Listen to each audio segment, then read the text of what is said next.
돈 한 푼도 못 줘요. 한국 담당자의 한마디에 인도네시아가 패닉에 빠졌습니다.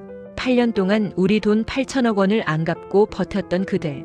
돈 없다며 발뺌하더니 프랑스 비행기를 현금 10조 원으로 바로 샀습니다.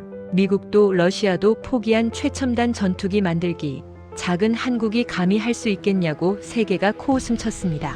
한국? 쟤네 우리 없으면 망해. 인도네시아 고위 관료가 술잔 부딪히며 비웃었습니다. 그런데 딱 이틀 만에 판이 뒤집혔습니다. 한국이 던진 건 협상이 아니라 나가라는 통보장이었습니다. 더 기가 막힌 건 이미 받은 그 8천억 원 계약서에 안 돌려줘도 된다고 적혀 있었던 겁니다. 그리고 3주 뒤 필리핀이 그 자리를 덥석 차지했습니다. 대체 무슨 일이 벌어진 걸까요? 왜 한국은 8천억을 포기하고 필리핀과 거래했을까요? 지금부터 그 속 시원한 이야기를 들려드립니다. 저는 라마 위비소노입니다. 인도네시아 국가전략연구원에서 방산협력 시나리오를 설계하는 수석연구원이죠. 사람들은 제게 묻습니다. 어떻게 그런 판단을 내렸냐고요. 어떻게 수조 원짜리 기회를 날릴 수 있었냐고요. 지금 생각하면 참 부끄럽지만 당시 저는 확신에 차 있었습니다. 한국은 우리 없이 못한다고요. 2018년 가을 제 책상 위엔 KF-21 공동개발 협정서가 놓여 있었어요. 두께만 해도 좋기 500페이지는 되는 서류 뭉치였죠. 저는 그걸 넘기면서 계산기를 두드렸습니다. 지분 20%. 이 숫자가 의미하는 건 단순한 투자 비율이 아니었어요. 이건 협상의 지렛대였죠. 한국이 우리를 필요로 한다는 증거였습니다. 그날 오후 한국 측 담당자인 강태준 단장과 화상회의가 잡혀 있었어요. 모니터 속 강 단장은 늘 그렇듯 공손했습니다. 약간 굽은 허리, 조심스러운 말투, 상대의 말을 끝까지 듣는 태도. 저는 그의 그런 모습을 보며 속으로 비웃었죠. 강 단장님, 이번 분기 분담금 납부가 조금 늦어질 것 같습니다. 우리 재무부에서 예산 편성에 시간이 좀 걸린다고 하더라고요. 강 단장은 잠시 침묵했어요. 그리고는 천천히 고개를 끄덕였습니다. 그렇습니까? 그럼 구체적인 일정을 공유해 주실 수 있을까요? 그게 아직 확정은 안 됐고요. 다음 달쯤엔 윤곽이 나올 겁니다. 화면 너머로 강 단장이 뭔가 적는 소리가 들렸어요. 펜이 종이를 긁는 소리. 저는 그게 마치 항복 문서에 서명하는 소리처럼 들렸습니다. 우리가 밀어붙이면 한국은 결국 받아들인다. 그렇게 믿었으니까요. 회의가 끝나고 저는 국방부로 향했습니다. 샤프리 국방장관께 보고할 자료가 있었거든요. 장관실 앞 복도는 언제나 긴장감으로 가득했어요. 군화 소리, 서류 넘기는 소리, 낮게 깔리는 대화 소리들. 저는 그 소리들 사이를 걸으며 제 가슴을 짚었습니다. 심장이 빠르게 뛰고 있었어요. 하지만 그건 두려움이 아니었죠. 흥분이었습니다. 라마 연구원 들어오게. 장관님의 목소리는 묵직했어요. 저는 자료를 펼쳐 보이며 설명을 시작했습니다. 장관님, KF-21 사업 관련해서 말씀드릴 게 있습니다. 현재 우리가 약속한 분담금은 총 1조 7천억 원인데요. 이미 8천억 원을 납부했죠. 제 판단으론 나머지는 천천히 가도 됩니다. 장관님의 눈썹이 살짝 올라갔어요. 천천히? 계약 조항은 어떻게 되나? 물론 조항상으론 일정이 정해져 있습니다만 한국 입장에서 생각해 보십시오. 그들은 우리 20% 지분이 절실해요. 전투기 개발은 돈만으론 안 되거든요. 시장이 필요하죠. 우리가 빠지면 이 프로젝트 자체가 흔들립니다. 장관님은 잠시 창밖을 바라봤어요. 자카르타의 하늘은 늘 뿌였습니다. 스모그와 습기가 뒤섞인 그 하늘 아래서 우리는 거대한 도박을 시작하고 있었던 거죠. 확신하나? 네, 장관님. 한국은 협상에 약합니다. 특히 우리 같은 파트너국한테는요. 제가 지난 3년간 지켜본 바로는 그들은 원칙을 말하지만 결국엔 타협해요. 우리가 조금만 버티면 됩니다. 그날 밤 집으로 돌아오는 차 안에서 저는 창밖을 봤어요. 자카르타의 불빛들이 흐릿하게 번져 보였습니다. 제 가슴 속엔 묘한 쾌감이 차올랐어요. 우리가 한국보다 한 수 위라는 느낌. 그들이 정중하게 요청할 때마다 우리가 여유롭게 시간을 끌 수 있다는 확신. 하지만 그때 저는 몰랐습니다. 강태준 단장의 그 침묵이, 그 차분한 기록 소리가 무엇을 의미하는지를요. 공손함이 약함이 아니라는 걸, 기다림이 포기가 아니라는 걸요. 그건 준비였습니다. 우리를 떠나보낼 준비. 그날 이후로도 저는 계속 보고서를 썼어요. 한국은 우리를 필요로 한다. 우리가 주도권을 쥐고 있다. 조금만 더 버티면 더 좋은 조건을 얻어낼 수 있다. 그 문장들을 쓸 때마다 제 입꼬리는 저도 모르게 올라갔습니다. 어리석었죠. 정말 어리석었습니다. 2019년 2월 자카르타 그랜드 호텔 볼룸은 샴페인 잔이 부딪히는 소리로 가득했습니다. 프랑스제 라팔 전투기 42대 도입 계약을 축하하는 자리였죠. 천장의 샹들리에 불빛 아래서 군복과 정장을 입은 사람들이 웃고 있었어요. 저도 그중 한 명이었습니다. 축하하네 라마. 프랑스 측 무관인 줄리앙 베르네가 제게 다가왔어요. 그는 44쯤 돼 보이는 남자였는데 언제나 비우는 듯한 미소를 띠고 있었죠. 그날도 마찬가지였습니다. 고맙습니다, 베르네 씨. 프랑스의 기술력을 믿고 선택한 겁니다. 물론이지. 그런데 말이야. 베르네가 자기 휴대폰을 꺼내 들었어요. 화면엔 뉴스 자막이 떠 있었습니다. KF-21 개발 일정 차질 우려, 인도네시아 분담금 지연으로. 저는 그 자막을 보는 순간 이상한 기분이 들었어요. 부끄러움 같은 게 스쳐 지나갔달까요? 한국 애들 좀 답답해 보이던데? 돈은 받아야 일을 하지. 베르네의 목소리엔 조롱이 섞여 있었습니다. 하지만 묘하게도 저는 그 조롱이 불쾌하지 않았어요. 오히려 제 전략이 먹히고 있다는 증거처럼 느껴졌거든요. 뭐 그쪽 사정이야 저희가 어쩔 수 없죠. 계약은 계약이니까요. 제가 어깨를 으쓱하자 베르네가 낮게 웃었습니다. 자네가 영리하긴 해. 두 마리 토끼를 다 잡으려는 거지? 라팔로 당장 전력 공백을 메우고 KF-21은 천천히? 정확합니다. 저는 샴페인을 한 모금 마셨어요. 톡 쏘는 기포가 목을 타고 내려갔죠. 그 순간 제 머릿속엔 완벽한 그림이 그려져 있었습니다. 프랑스에서 완성된 전투기를 사들이고 한국과는 느긋하게 협상하면서 기술 이전을 최대한 뜯어내는 거예요. 우리가 갑이니까요. 파티가 한창일 무렵 저는 샤프리 장관님을 구석에서 만났습니다. 장관님은 위스키 잔을 들고 계셨어요. 얼굴이 약간 붉어진 상태였죠. 라마, 오늘 기분이 좋아 보이는군. 그럼요, 장관님. 라팔 계약도 성공했고 KF-21 쪽도 우리 페이스대로 가고 있으니까요. 장관님이 천천히 고개를 끄덕였습니다. KF-21 말인데 자네 생각은 어떤가? 정말 물량을 줄여도 괜찮겠어?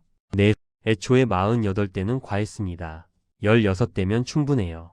그리고 분담금도요. 이미 낸 8천억이면 됩니다. 나머지는 예산 문제로 버티는 겁니다.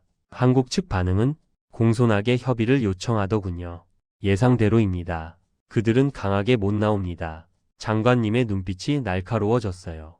확실한가? 장관님 생각해 보십시오. 한국은 우릴 잃으면 안 됩니다. 동남아 시장 진출의 교두보가 우리거든요. 게다가 이미 투자한 돈도 아깝죠. 그들은 결국 우리 조건을 받아들일 겁니다. 장관님은 잠시 아무 말 없이 저를 쳐다봤어요. 그리고는 천천히 미소 지었습니다. 좋아. 자네를 믿겠네. 보고서 올려. 감사합니다, 장관님. 그날 밤 집에 돌아와서도 저는 흥분이 가라앉지 않았어요. 서재에 앉아 노트북을 켰습니다. 제목을 쳤죠. KF-21 협상 전략 수정안. 손가락이 키보드 위를 달렸어요. 물량 축소, 분담금 동결, 추가 기술 이전 요구, 납기 연장. 단어들이 화면에 박혔습니다. 저는 그걸 보며 웃었어요. 완벽한 카드 조합이라고 생각했거든요. 창밖으론 자카르타의 밤이 깊어가고 있었습니다. 불빛들이 반짝였죠. 저는 그 불빛을 보며 중얼거렸어요. 한국은 을이야. 우린 갑이고. 그 순간만큼은 정말로 그렇게 믿었습니다. 세상이 우리 손안에 있다고요. 협상 테이블에서 우리가 원하는 걸 다 얻어낼 수 있다고요. 하지만 그건 착각이었습니다. 샴페인 거품처럼 금방 꺼질 착각이었죠. 그 사실을 깨닫는 데는 그리 오랜 시간이 걸리지 않았습니다. 2020년 7월 저는 공식 문서를 발송했습니다. KF-21 도입 물량을 48대에서 16대로 조정한다는 내용이었죠. 잔여 분담금 납부 일정도 무기한 연기했고요. 문서를 보내고 나서 저는 며칠 안에 한국 측에서 연락이 올 거라 예상했어요. 항의든 협의 요청이든 뭔가 반응이 있을 거라고요. 그런데 이상했습니다. 일주일이 지나도 연락이 없었어요. 하디, 한국 쪽에서 아무 소식 없나? 서울 주재 무관인 하디 수기아르토에게 전화를 걸었습니다. 그는 38배 젊은 외교관이었는데 늘 현장 분위기를 잘 파악하는 친구였죠. 네, 라마 연구원님. 조용합니다. 너무 조용해서 오히려 이상할 정도예요. 조용하다니? 우리가 물량 3분의 1로 줄인다고 했는데? 그래서 제가 비공식적으로 방사청 쪽 지인한테 떠봤는데요. 그쪽도 별말 없더라고요. 그냥 상부에 보고 올라갔다는 것만 확인됐습니다. 전화를 끊고 나서 저는 책상에 앉아 생각에 잠겼어요. 침묵. 이게 뭘 의미하는 걸까요? 당황해서 대응을 못하는 건가? 아니면 우리 조건을 받아들이기로 한 건가? 이틀 뒤 강태준 단장한테서 이메일이 왔습니다. 제목은 간단했어요. 회신 확인. 본문은 더 간단했죠. 라마 연구원님께서 보내주신 문서 잘 받았습니다. 검토 후 공식 문서로 회신 드리겠습니다. 그게 전부였어요. 감정도 의견도 질문도 없었습니다. 저는 그 이메일을 몇 번이고 다시 읽었어요. 뭔가 빠진 것 같았거든요. 보통 이런 중대한 사안이면 최소한 화상회의라도 제안하지 않나요? 아니면 우려를 표한다든가? 이상하네. 혼잣말이 새어나왔습니다. 제 가슴 속에서 처음으로 불안이라는 감정이 스멀스멀 기어 올라왔어요. 아주 작은 균열 같은 거였죠. 하지만 저는 그걸 무시하기로 했습니다. 괜한 기우일 거라고, 한국은 결국 협상 테이블로 나올 거라고 스스로를 설득했어요. 한 달이 지났습니다. 여전히 한국 측에서 공식 회신은 오지 않았어요. 대신 이상한 뉴스들이 들려오기 시작했죠. 라마 연구원님 이거 보셨어요? 연구원 동료인 디마스가 제 책상으로 다가왔습니다. 그의 휴대폰 화면엔 한국 뉴스 기사가 떠 있었어요. KF-21 독자 개발 예산 추가 편성, 국회 통과 임박. 저는 그 제목을 보며 코웃음을 쳤습니다. 허세지 뭐. 우리한테 압박 넣으려고 흘리는 기사야. 그런가요? 근데 금액이 장난 아니던데요. 수천억 단위더라고요. 디마스 협상이란 게 원래 그래. 서로 카드 싸움하는 거야. 저쪽도 나름 대응하는 거지. 그렇게 말은 했지만 제 손은 미세하게 떨리고 있었어요. 기사를 자세히 읽어봤습니다. 예산안 내용, 국회 통과 일정, 정부 관계자 발언. 구체적이었죠. 너무 구체적이었습니다. 그날 밤 하디한테서 또 전화가 왔어요. 라마 연구원님 분위기가 좀 이상합니다. 무슨 일인데?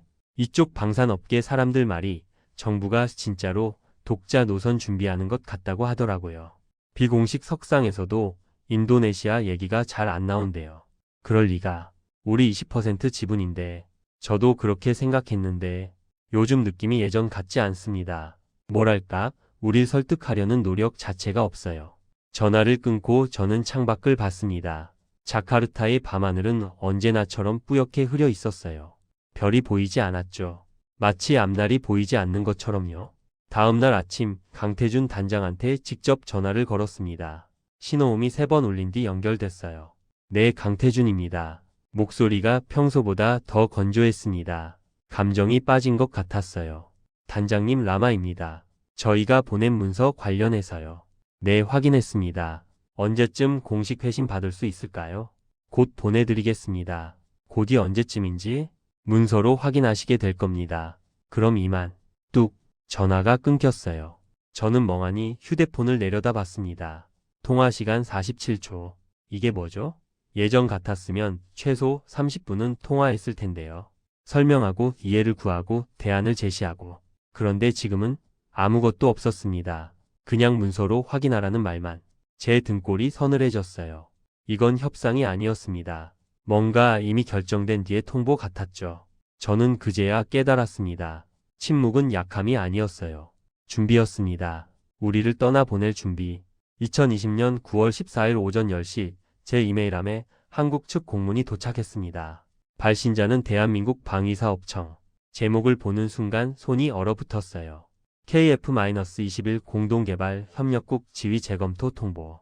마우스를 클릭하는 손가락이 떨렸습니다. 문서가 열렸죠. A사 용지 기준 3장 분량. 저는 숨을 참은 채 읽어 내려갔어요. 인도네시아 정부의 분담금 미납 총액 7,800억 원. 미행 기간 5년 연속. 추가 통보에도 불구하고 구체적 이행 계획 부재. 이에 따라 협력국 지위 유지 여부를 재검토하며 아래 사항에 대한 서면 회신을 요구합니다. 항목들이 나열돼 있었어요. 미납 분담금 전액 상환 일정. 보증 방안. 기술 인력 파견 정상화 계획.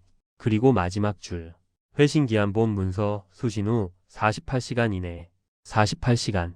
이틀. 저는 의자에 등을 기댔습니다. 심장이 빠르게 뛰었어요. 이건 협상용 압박이 맞죠? 겁주는 거잖아요. 실제로 퇴출시킬 리는 없을 거예요. 그렇게 스스로를 달랬습니다. 라마 연구원님, 비서가 급하게 문을 두드렸어요. 국방부에서 긴급 소집 연락 왔습니다. 지금 당장 오시래요. 30분 뒤 저는 국방부 회의실에 앉아 있었습니다. 샤프리 장관님, 재무부 국장 디마스 프라타마, 외교부 국장 메이라 아유, 모두 굳은 표정이었어요. 라마 연구원, 이게 도대체 무슨 상황인가? 장관님의 목소리가 낮게 깔렸습니다. 화가 난 게 아니라 당황한 거였어요. 저는 침을 삼켰습니다. 장관님, 이건 협상 전술입니다. 한국이 우리한테 압박을 넣는 거예요. 실제로 퇴출시킬 생각은 없을 겁니다. 근거가 뭔가? 그들은 우리 지분이 필요합니다. 20%가 빠지면 프로젝트 자체가 흔들려요. 이건 블러핑입니다. 디마스 국장이 끼어들었어요. 그런데 라마 연구원, 문제는 돈이야. 7,800억을 48시간 안에 어떻게 마련해? 우리 국방 예산 편성이 얼마나 빡빡한지 알잖아. 지금 당장 낼 필요는 없습니다. 일정만 제시하면 돼요. 협상하는 거죠. 협상? 메이라 국장이 차갑게 웃었어요. 라마 연구원, 이 문서 톤 좀 봐요. 이건 협상 제안이 아니에요. 통보예요. 48시간, 이틀, 주말도 포함해서요. 이게 협상하자는 태도인가요? 저는 말문이 막혔습니다. 맞는 말이었거든요. 문서 어디에도 협의 가능이라는 여지가 없었어요. 딱 잘라 말했죠. 회신하라고. 구체적으로 48시간 안에. 장관님이 한숨을 쉬었어요. 일단 시간을 벌어야겠어. 라마 연구원, 한국 측에 연락해서 기한 연장 협의해봐. 외교부는 외교 채널로 움직이고 우리가 성의는 있다는 걸 보여줘야 해. 네, 장관님. 회의가 끝나고 저는 강태준 단장한테 전화를 걸었습니다. 3번 신호음이 울렸어요. 4번, 5번. 받지 않았습니다. 문자를 보냈죠. 단장님, 긴급히 통화 필요합니다. 문서 관련 협의하고 싶습니다. 답장은 2시간 뒤에 왔어요. 공식 문서로 회신 부탁드립니다. 48시간 내에. 그게 전부였습니다. 더 이상 대화가 이어지지 않았어요. 그날 밤 하디한테서 전화가 왔습니다. 목소리가 떨리고 있었어요. 라마 연구원님, 난리 났어요. 뭐가? 한국 언론에 기사 떴어요. 인도네시아 KF-21 참여, 사실상 퇴출 수순. 방사청 관계자 발언이라면서요. 포털 사이트 실시간 검색어 1위예요. 저는 컴퓨터를 켰습니다. 한국 뉴스 사이트들을 뒤졌어요. 진짜였습니다. 기사가 쏟아지고 있었죠. 인리 5년간 분담금 미납, 협력 종료 수순, KF-21 독자 개발로 선회, 추가 예산 이미 확보. 더 이상 끌려다니지 말아야 정부 강경 대응. 댓글들도 읽었어요. 수천 개가 달려 있었습니다. 드디어 정신 차렸네. 처음부터 혼자 했어야지. 무임승차 이제 그만. 저는 모니터를 멍하니 바라봤습니다. 이건 단순한 압박이 아니었어요. 여론이 움직이고 있었습니다. 정부가 결심한 거예요. 진짜로 우리를 정리하려는 거였죠. 제 손이 떨렸어요.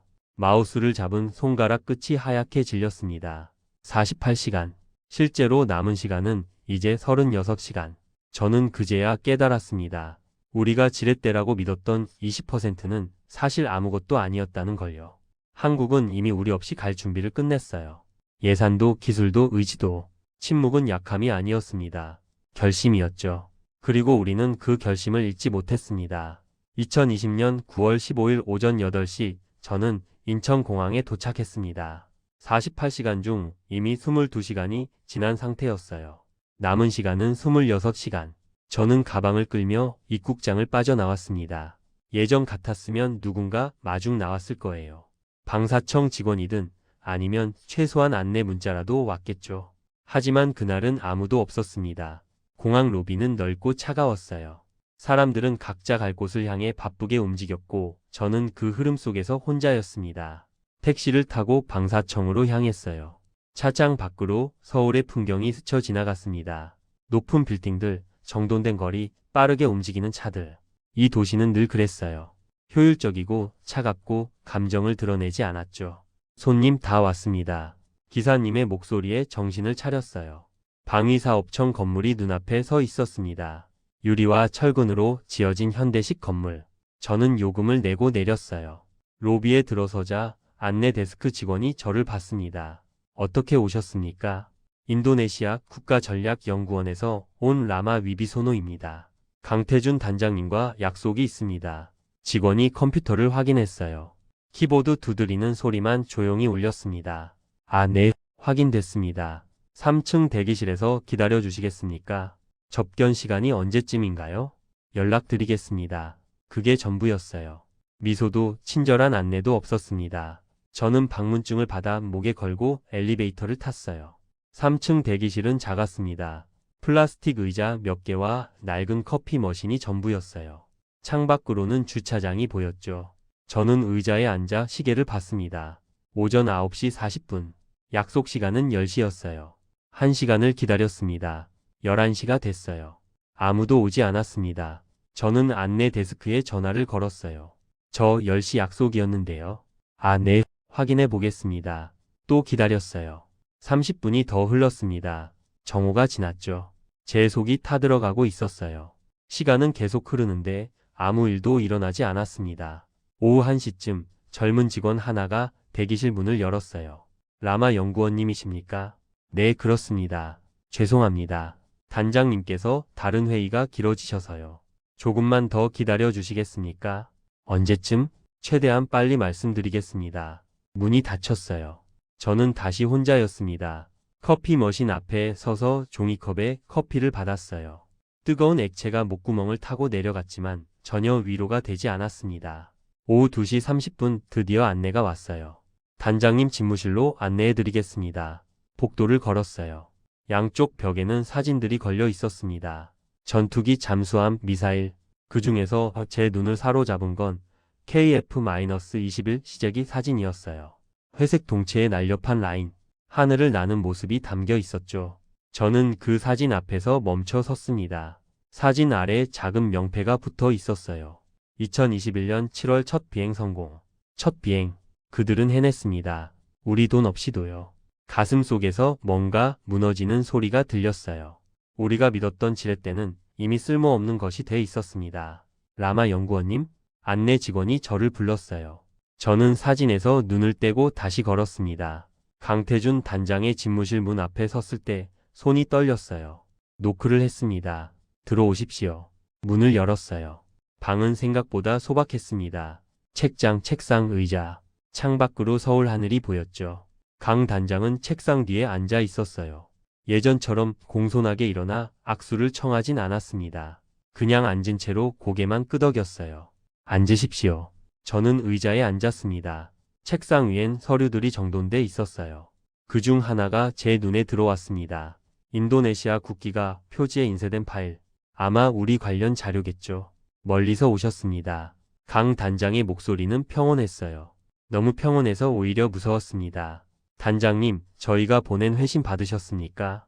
네, 어젯밤에 받았습니다. 그럼 협의를 좀. 협의요? 강 단장이 파일을 펼쳤어요. 서류를 한 장 꺼내 제 앞으로 밀었습니다. 라마 연구원님, 이게 뭔지 아십니까? 그건 표였어요. 연도별 분담금 납부 현황. 2016년부터 2020년까지 빨간 글씨로 미납이 반복됐습니다. 우리가 협의할 게 뭐가 있을까요? 강 단장의 눈빛이 차가웠어요. 예전의 공손함은 온데간데 없었습니다. 저는 그제야 깨달았어요. 이건 협상 자리가 아니었습니다. 이미 내려진 결정을 통보받는 자리였죠. 복도에서 본 KF-21 사진이 자꾸 떠올랐어요. 우리 없이도 날아올랐던 그 전투기. 그리고 지금 이 차가운 사무실. 한국은 더 이상 우리를 필요로 하지 않았습니다. 강태준 단장은 또 다른 서류를 꺼냈습니다. 두툼한 파일이었어요. 표지에 공동개발 협정서라고 적혀 있었죠. 라마 연구원님, 2015년에 체결한 협정서 기억하십니까? 물론입니다. 그럼 47조 항목도 아시겠네요. 47조. 저는 목이 말랐어요. 사실 세부 조항까지 다 외우고 있진 않았습니다. 협정서가 500페이지가 넘었거든요. 강 단장이 해당 페이지를 펼쳐 보였어요. 읽어보시겠습니까?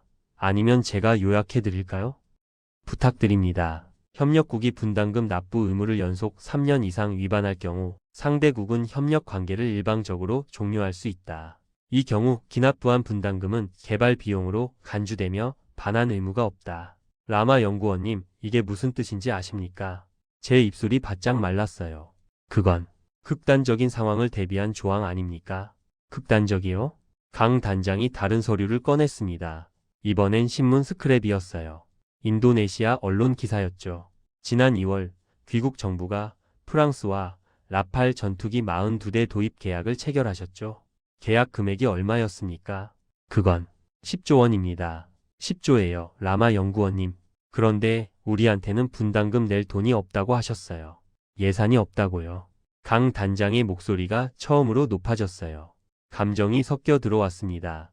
우리가 바보로 보입니까? 돈이 없는 게 아니라 안 내고 싶은 거잖아요. 우리를 호구로 본 거죠? 아닙니다, 단장님. 그럼 뭡니까? 설명해 보십시오. 10조짜리 계약은 하면서 왜 7,800억은 못 냅니까? 저는 대답할 수 없었어요. 변명의 여지가 없었습니다. 사실이었으니까요. 우리는 돈이 있었어요. 다만 한국한테 주기 싫었던 거죠. 한국은 결국 물러설 거라고, 우리한테 매달릴 거라고 믿었으니까요. 강 단장이 다시 침착한 목소리로 돌아왔어요. 라마 연구원님, 우리 정부는 결정했습니다. 더 이상 기다리지 않기로요. 인도네시아의 협력국 지위를 종료하고 독자 개발로 전환합니다. 잠깐만요, 단장님. 우리가 제안을 드렸지 않습니까? 분할 상환 계획을요. 봤습니다. 향후 10년간 나눠서 내겠다는 아니더군요. 네, 그렇습니다. 우리도 성의를 보이려는 겁니다. 성의요? 강 단장이 쓴 웃음을 지었어요. 라마 연구원님, 10년이면 2030년입니다. 그때쯤이면 이 사업 끝나요. 양산도 시작되고 수출도 진행되겠죠. 그런데 우리가 왜 그때까지 기다려야 합니까? 하지만, 그리고 보증은요? 이번에도 안 내실 거 아닙니까? 또 예산 문제라고 하시겠죠? 말문이 막혔어요.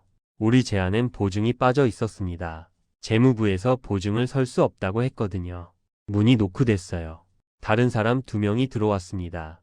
한국 외교부 배석관과 기획재정부 배석관이었어요. 그들은 인사도 없이 자리에 앉았습니다. 외교부 배석관이 입을 열었어요. 라마 연구원님, 우리 정부 입장을 명확히 전달드리겠습니다. 인도네시아 정부가 48시간 내에 다음 사항을 이행하지 않을 경우 협력 관계는 자동으로 종료됩니다. 첫째, 미납 분담금 7,800억 원 전액 상환 일정과 정부 보증. 둘째, 기술 인력 파견 정상화 계획서. 셋째, 향후 약속 이행 담보 방안. 48시간은 너무 짧습니다. 이미 5년을 들였습니다. 기재부 배석관이 덧붙였어요. 그리고 한 가지 더 알려드리죠. 설령 귀국이 이 조건을 수용한다 해도 우리 측에서 수용 여부를 다시 검토할 겁니다. 신뢰가 무너졌거든요. 신뢰. 그 단어가 제 가슴에 비수처럼 박혔어요. 현재 남은 시간은 18시간입니다. 강 단장이 시계를 봤어요. 자정까지입니다. 그 이후엔 47조가 발동됩니다. 기납부금 8천억 원, 한 푼도 돌려드릴 수 없어요. 8천억. 그 돈이 그냥 사라진다는 거였어요. 저는 숨이 막혔습니다. 이건 너무합니다. 너무하다고요? 강 단장이 일어섰어요. 창가로 걸어가더니 바깥을 봤습니다. 라마 연구원님, 우린 5년을 기다렸어요. 협의를 제안했고, 유예를 줬고, 이해하려 노력했습니다. 그런데 귀국은 뭘 했습니까? 약속을 어기고, 물량을 깎고, 다른 나라 전투기를 샀죠. 그러면서 우리 보고 기다리래요? 그게 파트너입니까? 저는 아무 말도 할 수 없었어요. 그의 말이 전부 맞았으니까요. 시간 없습니다. 돌아가서 보고하십시오. 회의는 끝났어요. 저는 비틀거리며 일어났습니다. 복도로 나왔을 때 다리에 힘이 풀렸어요. 벽에 기댔습니다. 47조. 기납부금 반환 불가. 8천억 증발. 숫자들이 머릿속을 휘젓고 다녔어요. 그리고 더 무서운 건 그들의 눈빛이었습니다.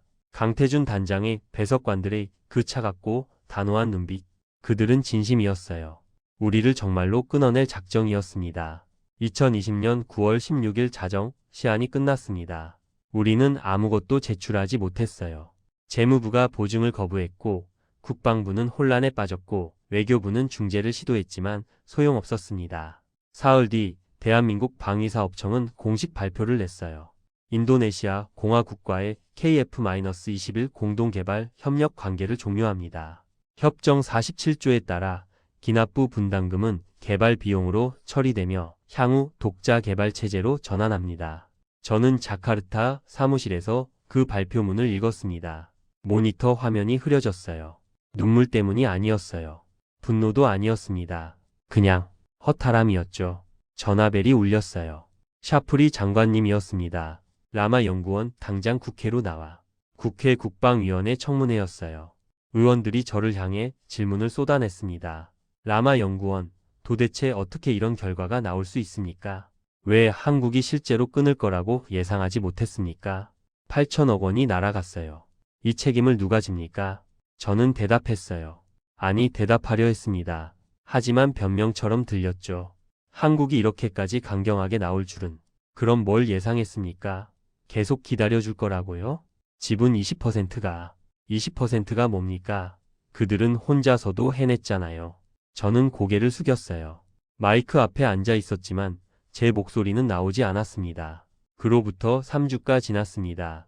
2020년 10월 7일 필리핀이 발표를 냈어요. KF-21 전투기 24대 도입 양해각서 체결. 저는 그 뉴스를 보며 숨이 멎는 줄 알았습니다. 필리핀, 우리 이웃나라. 그들이 우리가 버린 자리를 차지했어요. 더 충격적인 건 그 다음이었습니다. 필리핀은 국내법까지 개정했어요. 방산 도입 절차를 간소화하고 예산을 신속 집행하는 법안을 통과시켰죠.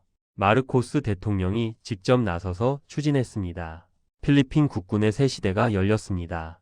마르코스 대통령의 연설이 방송에 나왔어요. 저는 그걸 보며 멍하니 앉아 있었습니다. 우리는 인도네시아가 놓친 기회를 잡았습니다. 한국과의 파트너십을 통해 우리 공군력을 한 단계 끌어올릴 것입니다. 인도네시아가 놓친 기회. 그 말이 칼처럼 꽂혔어요. 언론이 난리였어요. 인도네시아 신문들은 정부를 비난했습니다. 8천억 날리고 기회도 잃었다. 필리핀한테 추월당한 국방력. 누가 책임질 것인가. 저는 출근을 못했어요. 사무실에 가면 동료들의 시선이 느껴졌거든요. 비난, 실망, 동정. 그 모든 게 견딜 수 없었습니다. 한 달 뒤 더 큰 소식이 들려왔어요. 폴란드가 KF-21에 관심을 표명했다는 겁니다. 말레이시아도 검토에 들어갔대요. UAE까지 타진했다고 했어요. 시장이 열리고 있었어요. 우리 없이요. 사리 누르하야티 대령한테서 전화가 왔습니다. 그녀는 공군 정비 전력 개선 TF에서 일하는 오랜 동료였어요. 라마 연구원님 만나요. 우리는 조용한 카페에서 만났습니다. 사리의 얼굴은 피곤해 보였어요. 라팔 얘기 들었어요? 무슨 얘기? 가동률이 40%밖에 안 돼요. 뭐라고요? 부품 수급이 안 됩니다. 프랑스 본사에 주문하면 넉 달 걸려요. 정비 매뉴얼도 프랑스어로만 돼 있고요. 기술 이전? 그런 거 없어요. 우린 그냥 돈 내고 산 거예요. 완제품을요? 사리가 커피잔을 내려놓았어요. 손이 떨리고 있었습니다. 현장에선 난리예요. 전투기는 있는데 못 띄우니까요. 유지비는 천문학적이고요. 연구원님, 우리 뭘 산 겁니까? 저는 대답할 수 없었어요. KF-21이었으면 달랐을까요? 공동개발이었잖아요. 기술도 배우고 정비도 우리가 하고. 그런데 우린 그걸 버렸어요. 사리. 연구원님이 보고서에 뭐라고 쓰셨죠? 한국은 우리 없이 못한다고요. 그런데 보세요. 필리핀이 우리 자리에 있어요. 폴란드도 말레이시아도 줄 서 있고요. 못하는 게 누굽니까? 그날 밤 저는 집에서 보고서를 다시 꺼내봤어요. 제가 썼던 그 자신만만한 문장들. 한국은 을이다. 우리가 갑이다. 우리 없이 못한다. 모두 거짓이었어요. 아니, 거짓이 아니라 착각이었죠. 우리가 필요한 게 아니라 한국이 우리한테 기회를 줬던 거였어요. 파트너로 대접해줬던 거였습니다. 그런데 우리는 그걸 호구로 봤죠. 그리고 대가를 치렀습니다. 8천억 원, 신뢰, 기회, 미래, 모든 걸 잃었어요. 필리핀 뉴스가 또 떴습니다. 첫 번째 KF-21 인도 행사 준비 중이래요. 마르코스 대통령이 직접 참석한답니다. 저는 화면을 껐어요. 더 이상 볼 수 없었습니다. 2022년 봄, 저는 인도네시아 공군기지를 방문했습니다. 공식 업무는 아니었어요. 그냥 보고 싶었습니다. 우리가 10조 원을 들여 산 게 뭔지요. 경납고 앞에 라팔 전투기들이 줄지어 서 있었어요. 회색 동체 날렵한 외형. 분명 아름다운 기체였습니다. 하지만 절반은 커버로 덮여 있었어요. 비행하지 못하는 기체들이었죠. 유수프 하키기지 사령관이 저를 안내했어요. 그는 55살의 베테랑 조종사였습니다. 라마 연구원님, 보시다시피 상황이 좋지 않습니다. 가동률이 그렇게 낮습니까? 40%요. 좋을 때 얘기고요. 요즘은 30%도 안 돼요. 부품 문제입니까? 부품, 정비, 교육 다 문제예요. 엔진 하나 가려면 프랑스 기술자를 불러야 합니다. 비용이 얼마나 드는지 아십니까? 그리고 그들이 오기까지 석 달 걸려요. 사령관이 한숨을 쉬었어요. 전투기는 있는데 못 띄우니 이게 무슨 소용입니까? 정비 경납고에 들어갔어요. 기술자들이 한 대를 분해하고 있었습니다. 부품들이 바닥에 널려 있었죠. 저 부품 하나 값이 2억 원입니다. 그리고 프랑스에만 있어요. 우리가 만들 수 없습니다. 기술 이전이 없으니까요.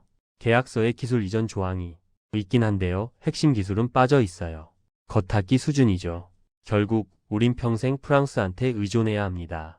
저는 무릎에 힘이 풀렸어요. 벤치에 앉았습니다. KF-21은 달랐을 겁니다. 사령관이 옆에 앉았어요. 공동 개발이었으니까요. 우리 기술자들이 참여하고 배우고 우리 손으로 정비할 수 있었겠죠? 지금 필리핀이 하는 것처럼요. 필리핀. 그 이름만 들어도 가슴이 아팠어요. 뉴스 보셨습니까? 필리핀이 현지 생산 라인 구축한대요.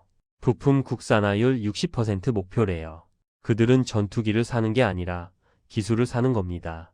우리가 했어야 할 일을요. 저는 고개를 들었어요. 경납고 천장이 높았습니다. 그 공간을 채워야 할 건 전투기가 아니라 실력이었어요.